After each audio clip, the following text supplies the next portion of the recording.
Hello there, welcome to Vertically Bonsai. Today I'm talking about field maples. So we have these two to show you. This is a field maple in a pre-bonsai pot, a nursery pot, and this one is in a training bonsai pot. And this one has a lot of lovely branches coming. This one has already got quite a few, but it's got more coming through as well. They're branching beautifully and shooting up, so much so that you probably can't see this one. It's going off the top of the screen a bit. Let me show you just how tall this is. I sit it on my lap. There we go. Now, if you come to see me at my stall in Malton, you are likely to come away with one of these trees, and you might well go home and wonder to yourself what you're going to do with it. They all come with care sheets and wire. The care sheet will tell you not to do anything with them for a year. They're all in leaf now and they're growing. Just let them put down roots and grow. So what do you do while you're waiting for them to grow? Well, you can style them a bit. You can.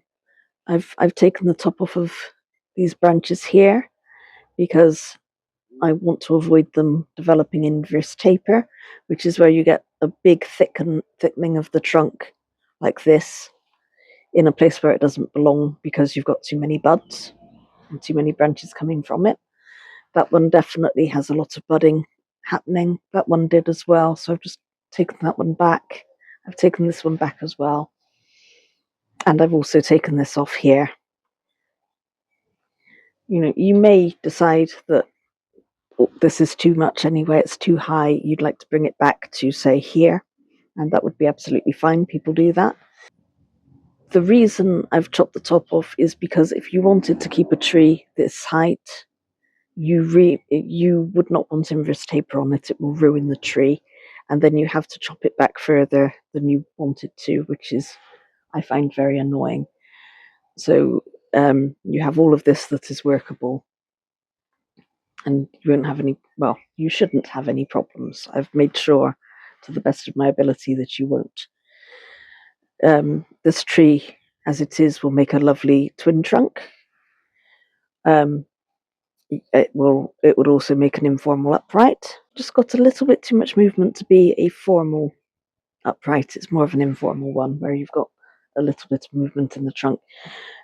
If you wanted to accentuate it and you didn't want to wire, you could chop to here or even lower down, let that branch grow, and then when it puts out the next growth, you let that grow and then you chop back to that growth, wait for it to sprout from there, and then you end up with a very natural wiggle that you haven't had to wire it, it's just done it itself.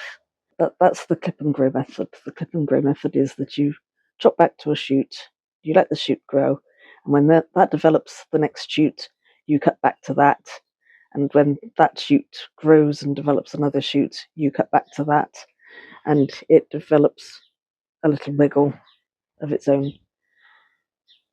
So that's clip and grow. You could wire the trunk. They do scar very easily, field maples, so be careful of that.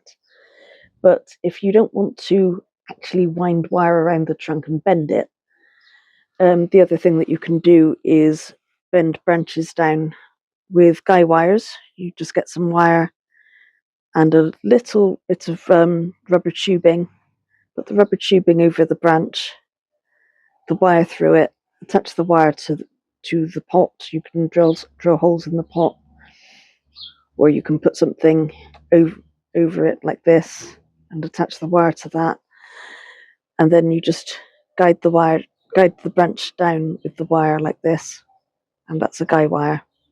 So again, you can change the shape of the tree without having to do anything too dramatic. Another thing that you can do, these trees back bud very low down, so you could decide, well, actually you'll let it grow for a year and then you'll cut back to a low shoot and let it grow a cascade. So you have one branch that's up fairly high for the apex, and you have another branch that forms the tail, and you you use that to form a cascade. There are lots of possibilities with this. The only thing that's really limiting you is your imagination.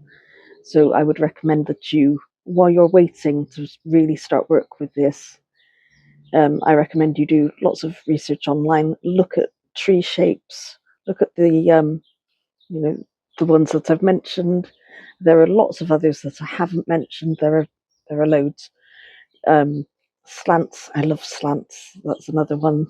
There are lots of styles and shapes. You're going to find one that you love that will suit your tree, and just go for it. The worst that can happen is that you'll look at the tree and you think, I don't really like that. I don't like what I've done there. The wire shoot, there's wire scarring on it, or the shape doesn't really suit the style of the tree, or I don't know, it's not what I had in mind. That's fine. You can cut it back and let it grow again and try something else. And when you watch experts online doing their trees, they'll say, well, this was styled in a certain way, it doesn't suit the tree anymore, what can we do with it? We'll try something else.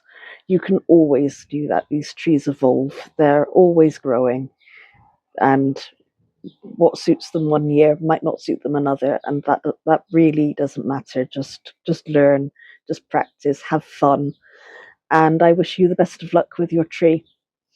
I hope you've enjoyed this video, and if you have, please give me a like and subscribe so you don't miss any more. And I'll see you at the next one. Thank you very much.